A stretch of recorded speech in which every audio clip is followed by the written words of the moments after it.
You know that feeling of always thinking about what you want to do, but never actually moving forward? We're full of plans and goals, but when it's time to act, it's like we hit some kind of paralysis, as if something's holding us back. Sound familiar? And while we push things off to tomorrow, time keeps passing. Dreams stay far away, and frustration keeps growing. What's behind this desire that never turns into action? Sometimes it's hard to notice, but what might be blocking us is something as basic as it is powerful: fear. And here we're not just talking about obvious fears, like fear of heights or extreme situations. This is a more subtle fear, one that shows up in disguise. It appears when we start doubting ourselves, thinking we might not be capable, or that maybe we should wait a little longer, or when we feel insecure about making a choice. The reality is that many of us spend more time imagining what could go wrong than focusing on what we actually want. This fear of failure or of not being enough is so present that we don't even realize how much it impacts our lives. It acts like an invisible brake, keeping us stuck when all we want is to move forward. Believe it or not, there's a whole scientific basis that explains how fear works, acting like a kind of hidden guide in our decision-making.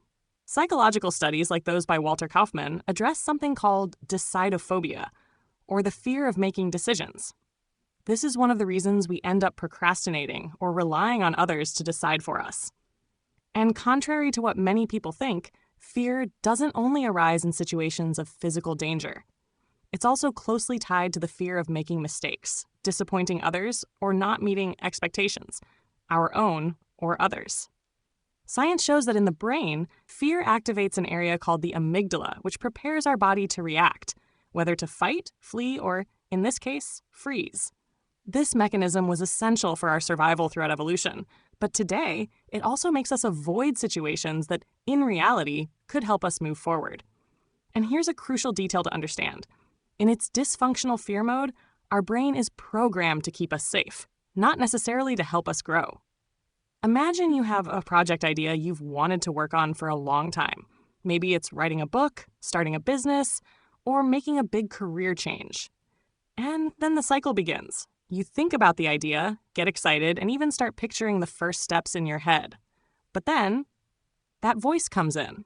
What if it doesn't work out? What if no one likes it? What if you fail and lose everything?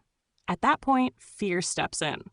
It's like an anchor that stops you from moving forward. Suddenly, the excitement starts to fade, and that idea, which seemed so amazing, is now full of buts and what ifs. Deep down, it's fear trying to protect you from the unknown, from uncertainty. But instead of helping you grow, it keeps you in your comfort zone, a place that's familiar, but where nothing really changes. This behavior is what many call analysis paralysis. In other words, the more you think about possible risks and negative outcomes, the less you're able to act. And science explains this. Our brain is naturally loss-averse, which is why it prioritizes staying in our comfort zone over taking steps forward. So while we're busy imagining everything that could go wrong, we unconsciously block ourselves from discovering what could go right. We see the possible paths, but we stay still, paralyzed by a fear that subtly steals our chance to explore something new, keeping us away from the version of ourselves that could emerge, a more confident, fulfilled version. Before anything else, the first step to dealing with fear is to truly recognize that it exists. It sounds simple, but this is one of the most challenging parts. Often, fear comes masked as other emotions. It disguises itself as procrastination, lack of time, or even as creative excuses we make up without realizing it. Does this make sense to you?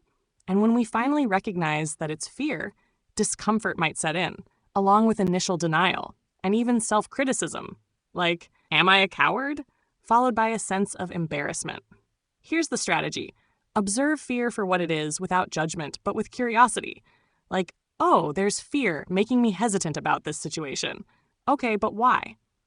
Instead of thinking that fear defines who we are, it's important to understand that it's just an emotion signaling something to us. It comes and goes. It doesn't mean we're weak or incapable. It simply means we're facing something that represents a challenge for us.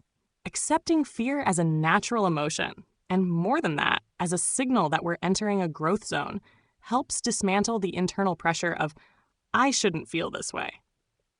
A practical way to start handling this self-awareness is by asking yourself a few simple questions.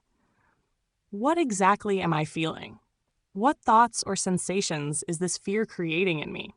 And is this fear tied to something real or just to a future possibility that hasn't even happened yet?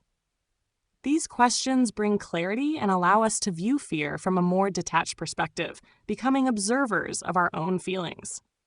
To make it easier, it can help to make a list of the fears you're experiencing with much honesty as possible. It could be fear of failure, fear of being judged, or even fear of success and the responsibilities it brings. Once we name the fear, it becomes clearer what we're facing and what we need to do to move forward. And the best part is that by identifying fear precisely, it often loses some of its paralyzing intensity. This practice helps distinguish real fear, the kind related to an actual risk or concrete problem, from projected fear, which is the anticipation of something that hasn't happened yet, and most of the time, never will. Separating the real from the imagined gives us a clearer perspective and allows us to take more confident steps toward what we want. After identifying and naming fears, the next step is to act, but in a way that respects what we've just discovered about ourselves. This is a crucial point. Instead of diving in headfirst, ignoring fear, or feeling pressured to overcome it quickly, it's more effective to take intentional small steps toward what we want. Here, the focus isn't on eliminating fear, but on learning to move forward with it. The other day, I followed the story of someone I admire greatly. He started his online career very timidly. And what's interesting is that he wasn't always in the world of social media or content creation.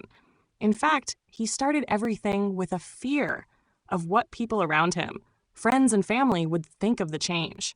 But even with the fear, he decided to move forward. And as his business grew, new layers of fear emerged. First, there was the fear of officially starting a business, with the responsibility of having a team and people depending on his decisions. Then, with expansion, came the challenges of taking his work abroad, teaching in other countries. The list just kept growing. At every stage he conquered, he realized that fear didn't disappear. It just changed. And instead of paralyzing him, this fear became a sign that he was exploring something new, important, and meaningful to him. He began to see fear as a natural part of each new phase. Instead of ignoring it, he found a balanced way to deal with it, recognizing that whenever fear appeared, it meant he was on a path of growth. If you've made it this far, it's a sign you're ready for the next step. Time to lift the anchor. See you soon.